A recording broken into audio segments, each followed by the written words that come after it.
Welcome to Not in a Huff with Jackson Huff, where we interview newsmakers, storytellers, and all-around interesting people.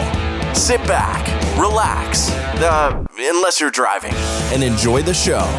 Here's Jackson.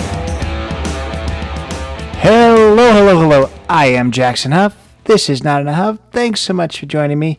This week I'm speaking with someone that I feel like has lived out a dream that, a lot of us have had. I think a lot of us think, I would love to end world hunger. I would love to save the rainforest or stop wars. All these really, huge goals, huge things. And obviously all of those would be extremely hard to truly accomplish.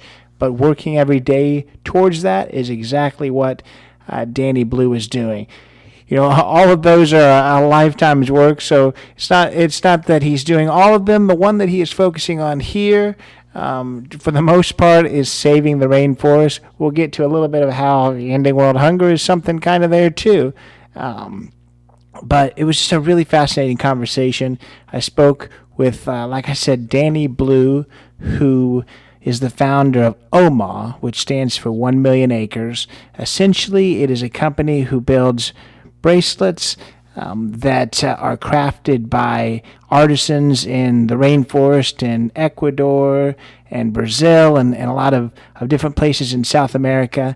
And the goal is to sell these and buy acres of the rainforest and protect them from farming or chopping them down for lumber and livestock grazing, all these different things that are really impacting the rainforest. So we're going to talk about the company and why he went from making quite a bit of money in telecommunications to going and basically being a servant to the rainforest and helping the greater good. We're going to talk a lot about the company as a whole and exactly how he came up with the idea. We're going to talk about the importance of the rainforest and why we all should really care about its survival. Of course, how to get those bracelets. A lot of really fascinating things about the company as a whole, and then about the rainforest too. I think you'll be surprised. These bracelets, everyone's selling a bracelet these days.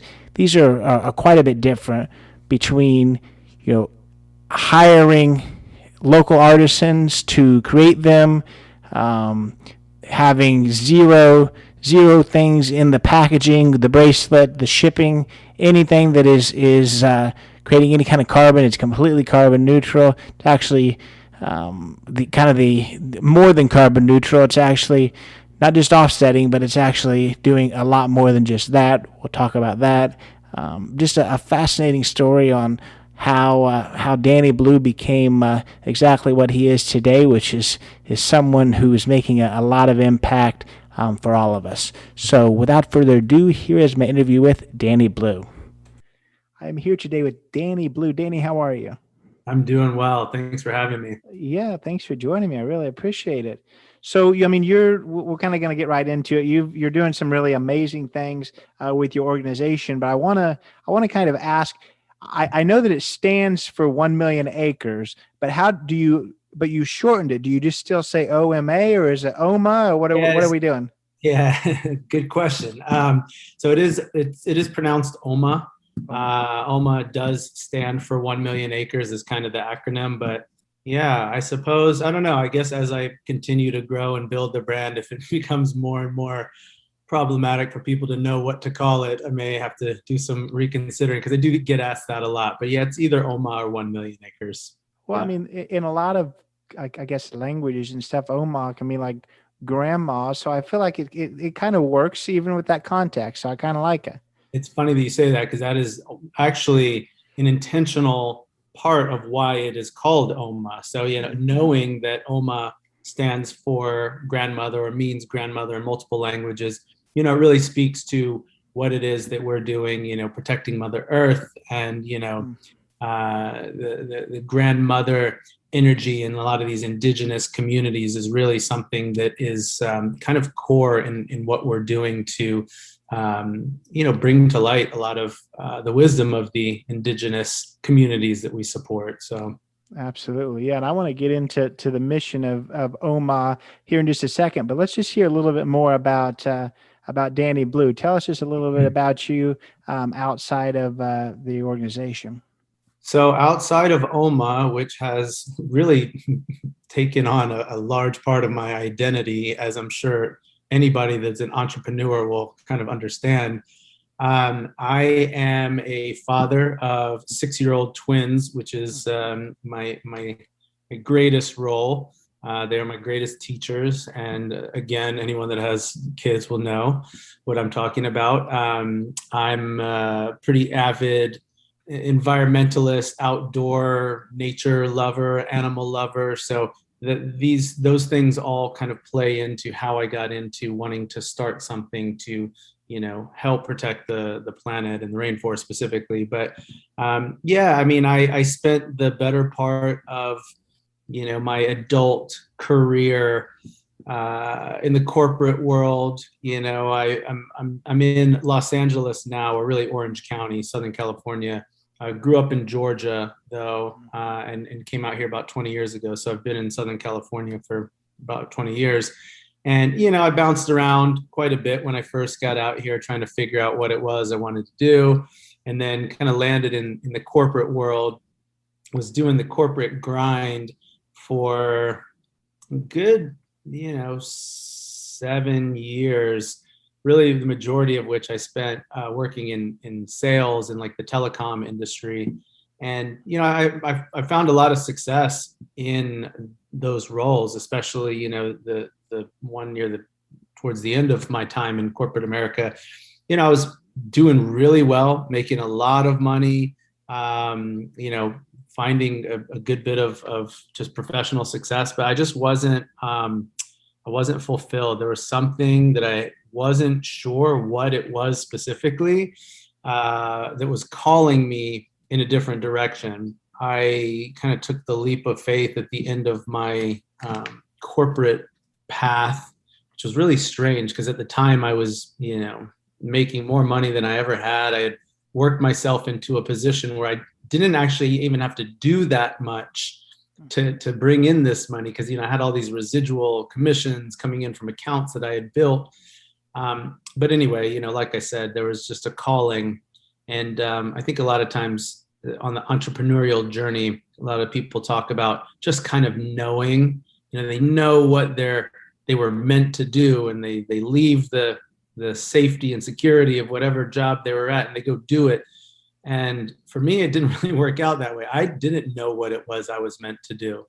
I just knew that I wasn't fulfilled in the role that I was in. And so I kind of took the leap and fumbled around for a few years as I was trying to figure out, what was the reason I left the security and safety of this really well-paying job. And yeah, it's kind of been an evolution of figuring out what that looks like, since then. I mean, there's obviously a big difference, a big leap from working in telecommunications and in sales, and then doing what you do now with OMA. So kind of, I guess, explain that journey. I know that you said that it took a few years to find it, but I guess really, how did you find even the need? Yeah, I think so. The way that it really kind of unfolded was at whatever point, I think a couple of years after leaving that job and, bouncing around a couple others, I decided I really wanted to do something for myself. And at that point, the things that really spoke to me and really resonated with what I was just passionate about were both health and wellness, starting to eat healthier and see the benefits of living a healthy life over and beyond what I used to, and just nature and the outdoors. And so there was an opportunity at that time for me to open a healthy fast casual restaurant franchise. So there was a franchise that is based in Canada. It had a really interesting model of making healthy food accessible, kind of like a Chipotle, but for like salads and wraps and all that kind of stuff. And I thought that was what I really wanted to do because I was really passionate. I really thought there was a gap in the market, especially in the area that I lived in, where people could find healthy food easily. And so I proceeded to open this restaurant. Literally, we opened the restaurant. We opened the doors to the restaurant 1 month before my twins came, or was it a month? The twins came first. I can't remember, but there was a month difference between when I opened the doors to the restaurant and when I had my twins.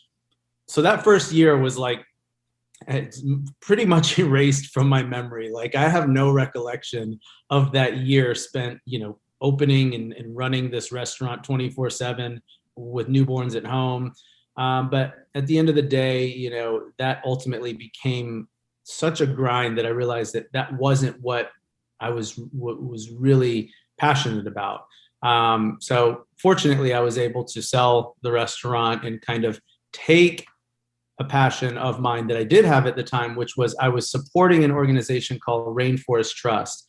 And they are a charity they're one of the leading organizations that are working to protect these tropical ecosystems all over the world. And I was supporting them on a personal level, right? Like I had seen a bunch of documentaries, and I think I remember growing up as a kid hearing, you hear about deforestation in the rainforest, and you're like, no, the monkeys' homes is getting destroyed, and it, you get upset about it, but it doesn't really translate into something that is super important for where we are. There's an out of sight, out of mind kind of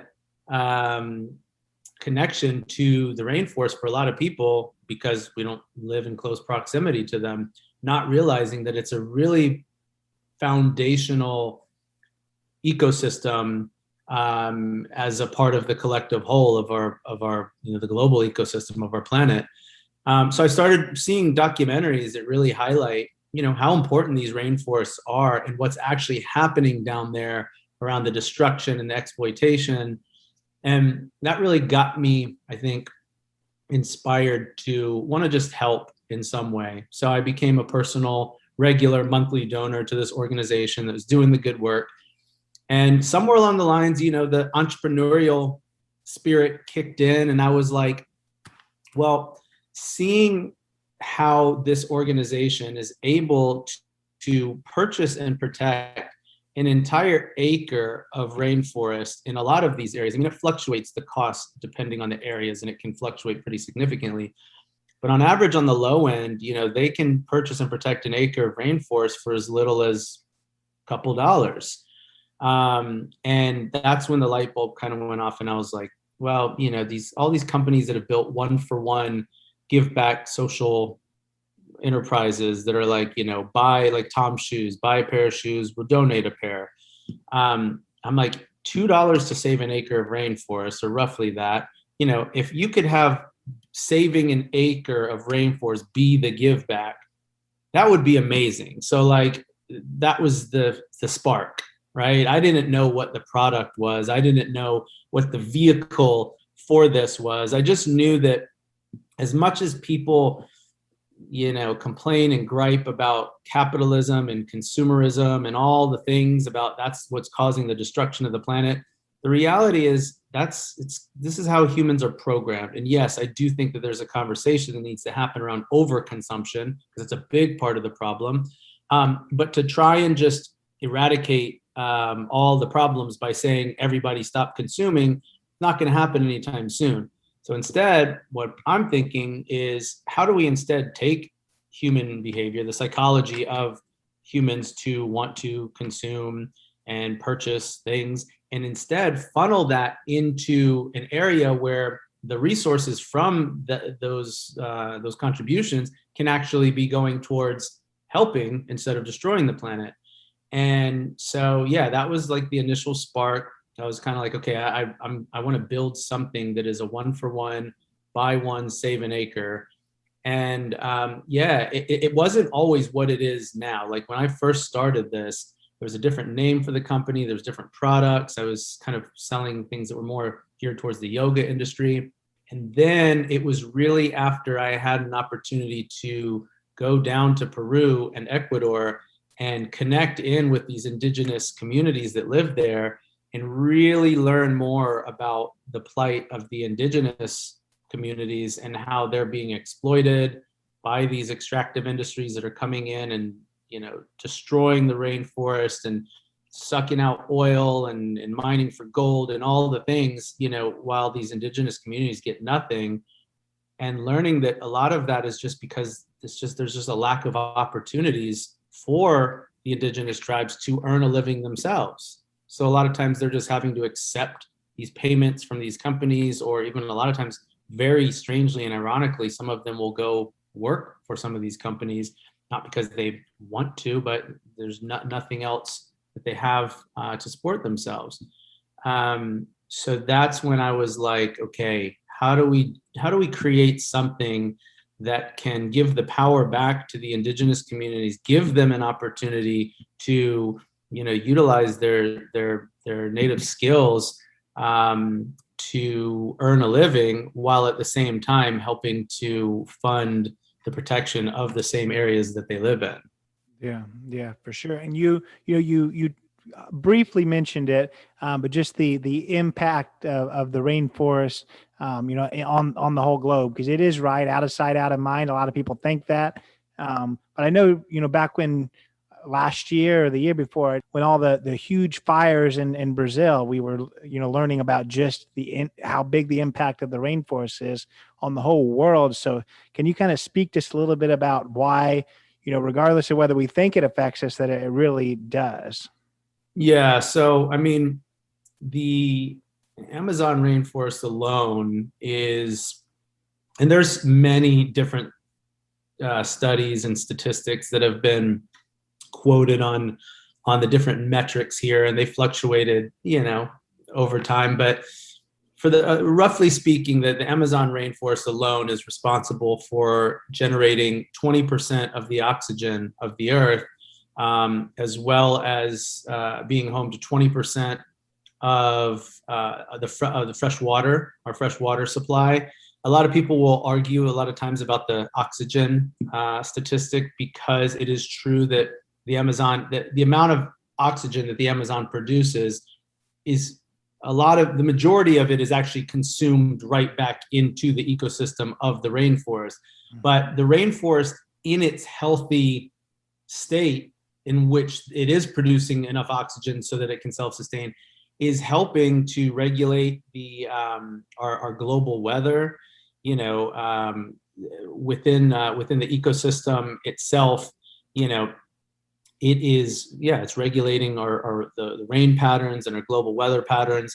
Roughly 25% of the ingredients in our modern medicines are sourced from rainforest plants.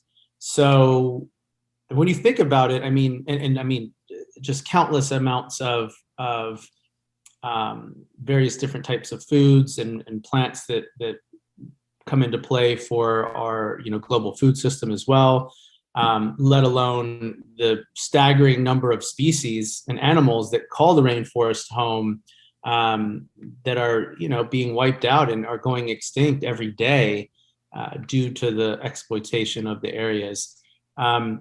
But it was kind of going to touch on just a second ago about the medicine part of it, right? Like it's insane when you think about the fact that there is this treasure trove of medicine basically that exists, that if we are able to respect and appreciate and work to protect this ecosystem for what it represents, if for nothing else, its benefit to our own health and well-being, it seemed like a pretty easy decision to make. But we're not only are we not appreciating what the value of these lands are, but we're literally just wiping them out without even realizing it, by a lot of which is by the decisions we make to support the various different industries that we support.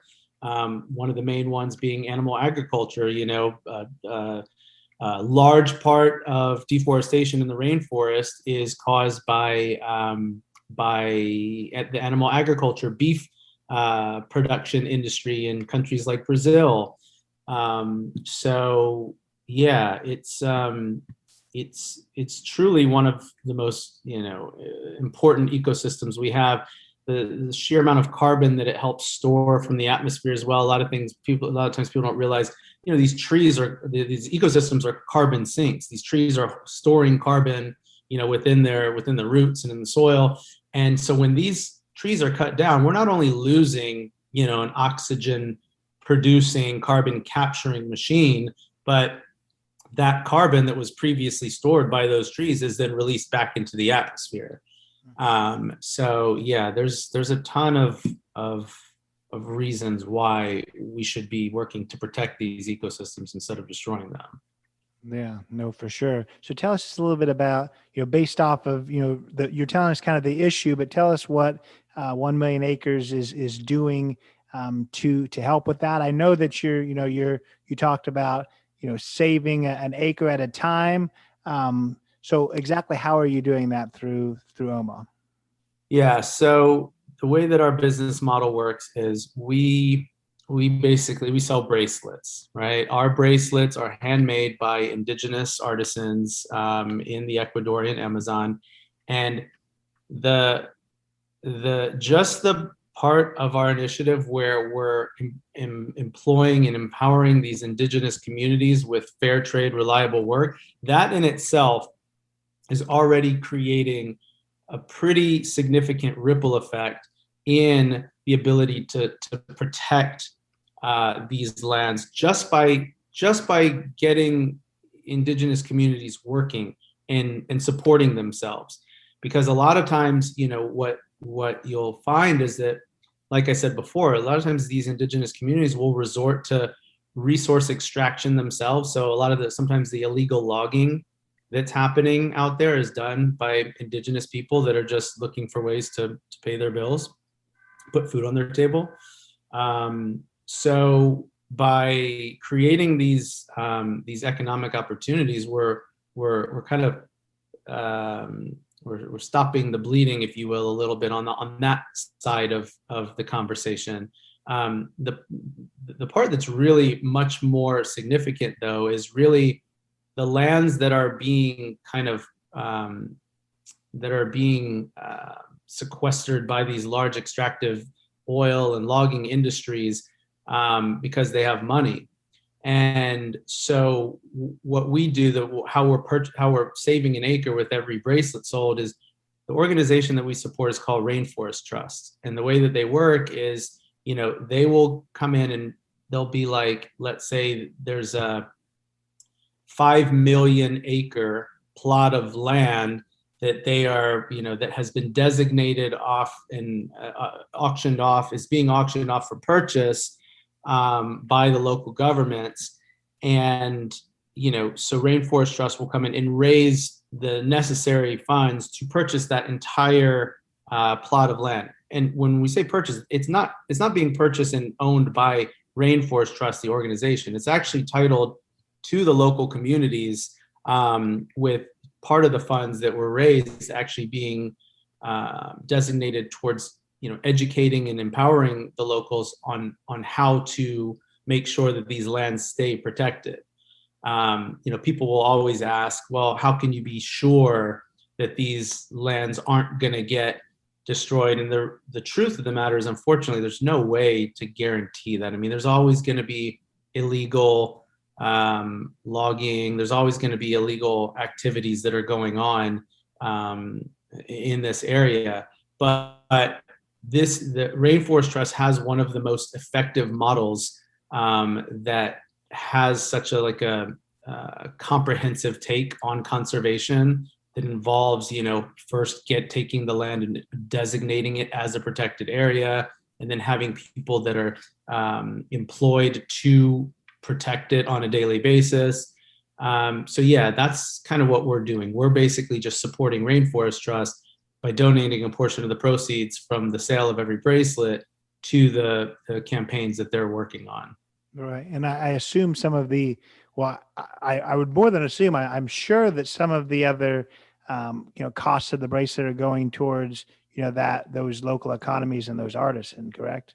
100%. Oh yeah. I mean, all of the materials that we use in our bracelet are locally and sustainably sourced. I think one of the if we're just talking about the product itself, over and beyond just the impact and the contribution, the kind of the value proposition or the unique element of the bracelet itself over and beyond what's out there is that traditional bracelets are usually made with nylon string, and nylon is plastic.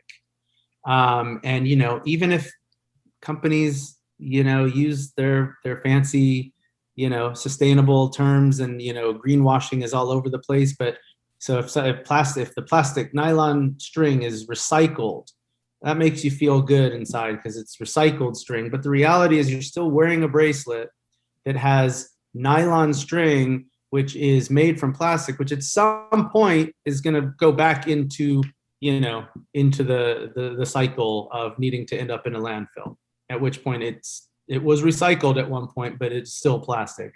So the two materials we use in our bracelet are both organic materials that are sourced from the rainforest. The strings are made from a leaf called chambira, and the beads are made from a nut called tagua. And so the entire bracelet is biodegradable. The materials are sourced locally, so those materials are also creating more economic opportunities for the locals, to source the materials themselves. The artisans, are making money with the labor of putting the bracelets together. So it's kind of like a full circle, like a closed loop system of really supporting the locals in the entire mission from every point of the process. Yeah, and your website states that, I guess, through the bracelets and other things you're doing, that you've been able to protect over 15,000 acres. So that's really, really cool. Do you know, outside of just OMA, how many acres the Rainforest Trust has been able to protect? That's a good question. I want to say it's something like 14 million acres in the time since the time that they've existed. Yeah, I don't know. It's in the millions of acres. I want to say it's 14 million, but they've done quite a bit. Yeah, and but you're saying that they've been relatively successful in making sure that it is protected, because that is, I guess, based on what you were saying, rather than keep it in a trust to give it to someone there. I mean, obviously you talked about people struggling, and when people struggle, even though something was handed back, I do worry that they would still maybe use it. Yeah. The statistic on that, I want to say, is something like 90 something percent of all of the areas to date that Rainforest Trust has purchased and protected are still under these protected measures. And when you hear that number, you kind of think, oh, well, what about the 6% that isn't? But it's significant. Like, the majority of the land that they have worked to do this work in, after years of protections, are still remain in these same conditions. So it's pretty significant. I'm not directly affiliated with Rainforest Trust, although we're fairly close, being that we're director level sponsor of them. But the specific nature of how those measures work best, or what maybe some of the areas where they've seen it doesn't work, or things don't go right, I'd probably need to see that they could probably address those a little bit better than I could. Right. No, for sure. So let's go back to 1 million acres, and something that I got from your website. So tell us just a little bit more about the three-tiered approach of conservation, reforestation, and the indigenous empowerment. Yeah. So essentially, the way that our give back model works is that we not only support Rainforest Trust with donations that allow us to fund the protection of an acre of rainforest, we also support an organization called One Tree Planted, so that we're planting a tree as well. The idea behind this is that there's tons of companies out there now that are supporting companies that plant a tree, right? I mean, like you probably will notice on lots of even just mass market consumer packaged goods that a lot of people, are saying the purchase of this product plants a tree through. And it's amazing. I think that if every single organization took it upon themselves to support these types of initiatives, we'd be in a much better place.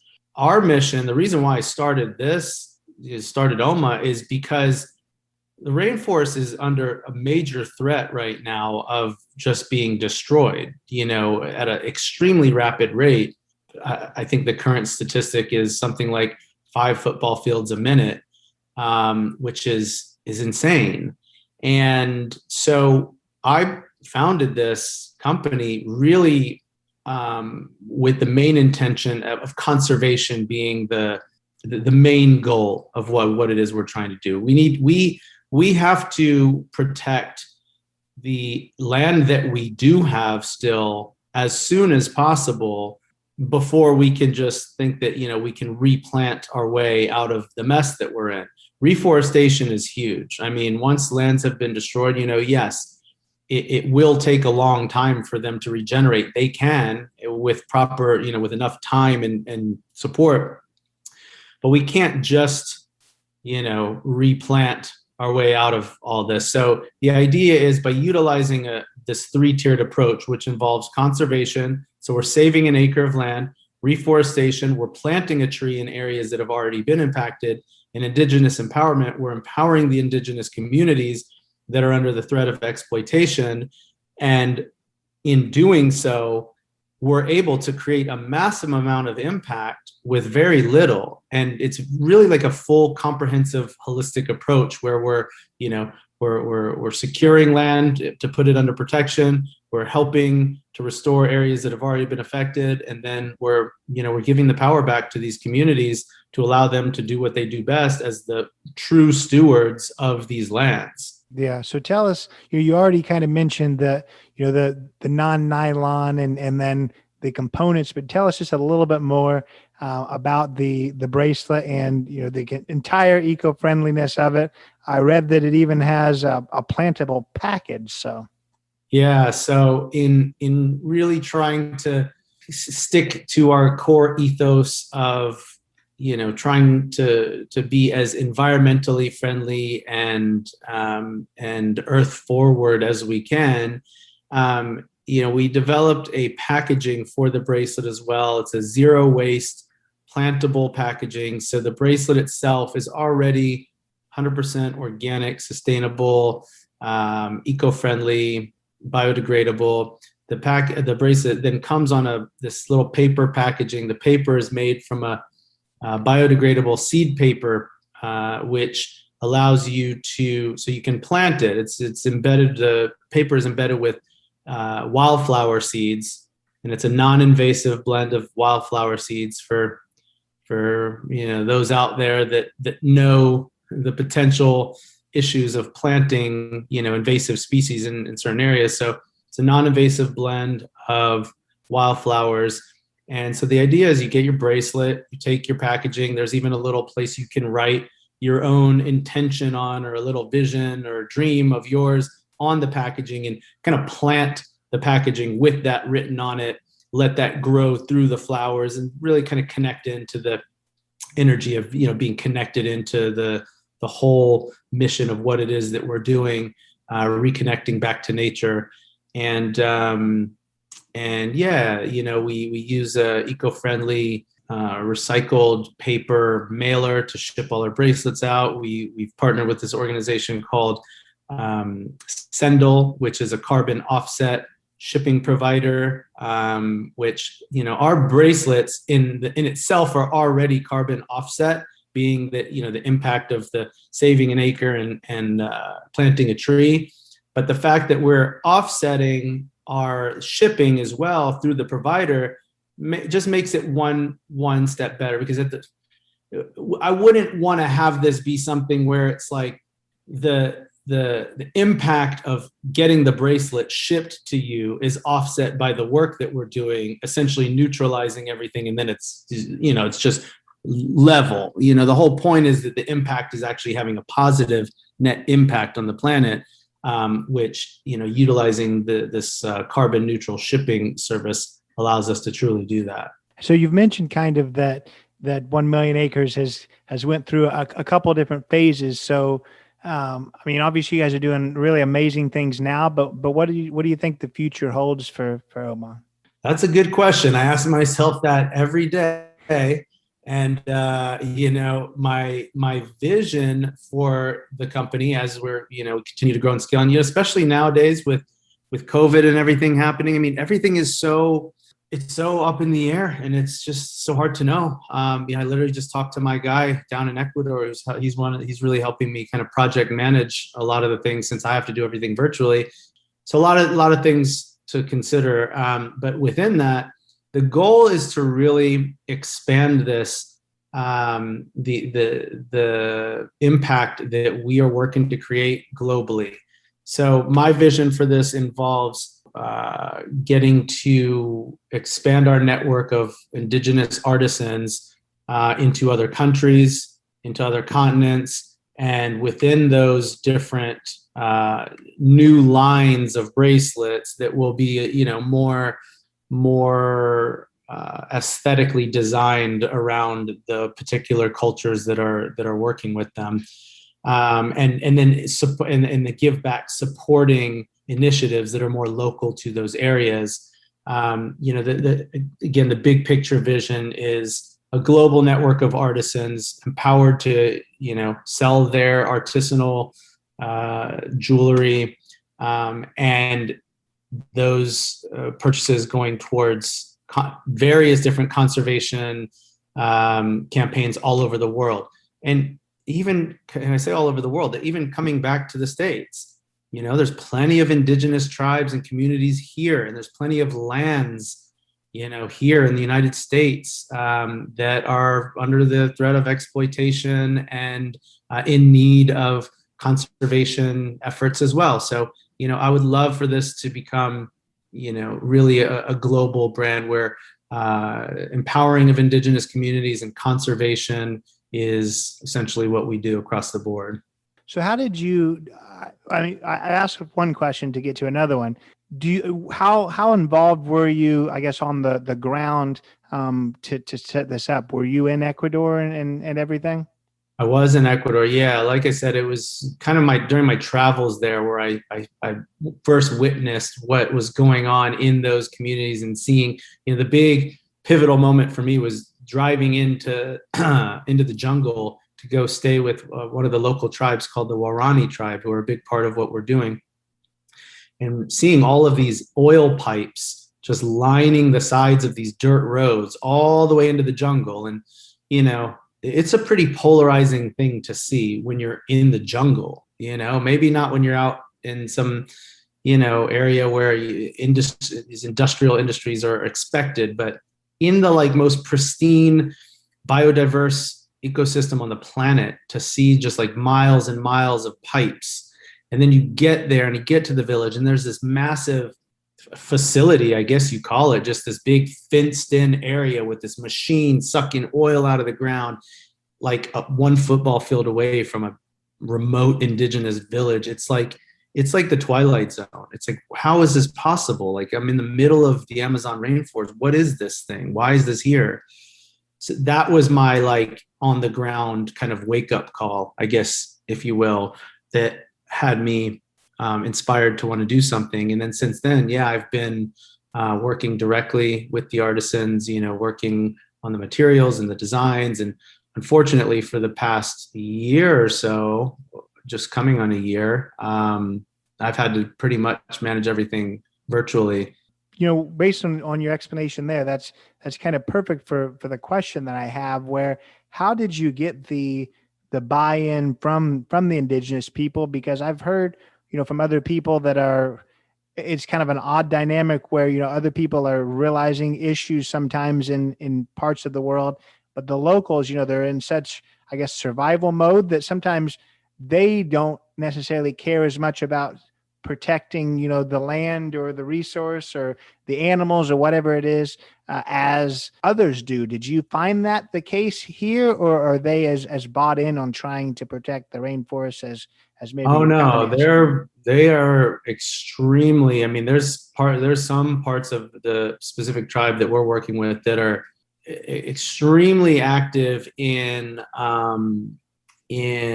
protesting and going to the government and demanding, change. There was a big monumental case that was actually won last year in Ecuador, where one of the indigenous communities won this landmark case to help protect, 500,000 acres of rainforest that previously was under the threat of exploitation from some of these bigger companies. So they are definitely invested in the protection of these lands.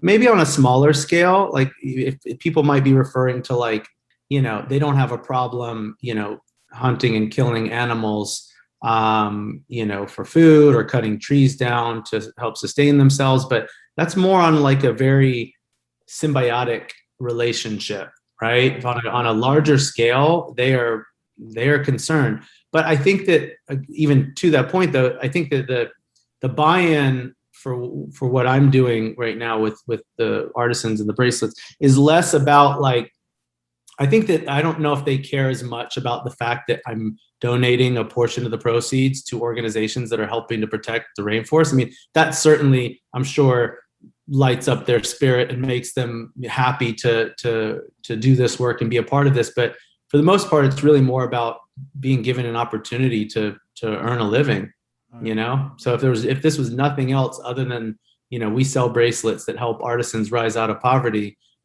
they would be all about it. Absolutely. That's I think the really special thing about OMA is that it has all those areas. There's not really, from what I can hear, there's not really an area that isn't beneficial, for something. So I really like to. Well, hear it's that. funny because that as much as it's a plus, a positive, it's also been kind of my biggest challenge as I've been out there spreading the gospel and, marketing and letting people know through ads and whatever it is, what it is that we do. Like, which angle is the message that people resonate with? Is it that we have a completely eco-friendly, biodegradable bracelet, unlike anything out there, that's not impacting the earth in a negative way? Is it that we're empowering indigenous communities to rise out of poverty? Is it that we're protecting the earth by saving the rainforest? Is it that we're reforesting? So it's almost like yes, we're doing a lot of good. And so I'm still trying to figure out, what is the leading message, because I don't think one is more important than other. I think that the thing that really fires me up the most over anything is creating these opportunities for the indigenous communities, because I think within that, if we can really truly build that out and expand it, all the other stuff is going to fall into place. And, I think it's going to give us an opportunity to have a platform to talk about it more, and hopefully bring up conversations that can institute, institutional change on a larger scale, for governments to come in and really, like, put measures into place to do this work at a higher level. To me, I feel like exactly what you're saying, the empowerment of indigenous people is probably the part that makes it the most unique. Because you're right, you see people all the time, buy this bracelet and it helps plant a tree, or do this or do that, and it helps save the rainforest. We're kind of almost, I don't know, just jaded to that, because we hear it so much, but you don't hear it as much, the actual employment of the culture. So that's what I think. But yeah, I agree. So tell us how we can find OMA, how we can find the bracelet and all that good stuff. Yeah, so our website is just OMA Earth, OMA Earth.com, and kind of very intentionally chose that to encompass all of our channels. So you can find us on Facebook and Instagram at OMA Earth as well. And Yeah, that's those are the main platforms. You know, you can follow along the journey on Instagram is where we're the most active. Website, take a look at the different products that we sell. Over the holidays last year, you know, kind of launched a small additional line of some additional accessories that people were asking for. You know, like sustainable bamboo water bottle and a couple pieces of apparel just to help, you know, support the initiative in a little bit more of a way. But for the most part, the bracelets are really the foundation, and that's where we're kind of pushing and expanding on as we continue to develop new products, you know, moving forward. Absolutely. Well, I mean, you're doing amazing things. You already know that, though. But it's been a pleasure speaking with you. I really appreciate it. Yeah, likewise. Really appreciate the time. Absolutely. And that was my interview with Danny Blue. Hope you enjoyed that one. Just an amazing, amazing guy. Like I said in the very beginning, we all have these huge dreams of doing some really powerful things, and just hearing the story that I think that a lot of us can relate to. That he just decided, you know, I have a greater calling than what I'm doing now, and I want to make a difference, and he certainly is, and I know that OMA and whatever he does is really going to be really beneficial. So I look forward to seeing what the future holds for him and for OMA as a whole. If it is something you're interested in, the bracelets, they are really cool. And obviously we talked a lot about exactly how beneficial they are to the world. So do check those out at omaearth.com. Pick one of those up. I don't know that we covered the exact cost. Can't remember at this point, but they were $25, which is a pretty small price to pay for a handcrafted, jewelry. So thanks for being here. I want to thank Danny Blue again for being here. Appreciate his time. Appreciate you listening. Check us out as well. You know, like we say every week. Check out other podcast episodes if you haven't. Always great guests. But other than that, Instagram, Not Enough Podcast. Facebook, Not Enough with Jackson Huff, jacksonhuff.com. Always appreciate your support and your support of our guests too. That's not something I always say, but really appreciate those who support the guests, whether it's buying the books, buying the bracelets, just going and checking them out and giving them a follow. Really, really proud and appreciative of our community here. So without saying much more, we'll see you next week, and take it away, Chris. This has been Not in a Huff with Jackson Huff. Thank you for listening. Be sure to join us next time, where we will interview another amazing guest who is sure to make you laugh or make you think. Or, hey, maybe even both. But until then, keep being awesome.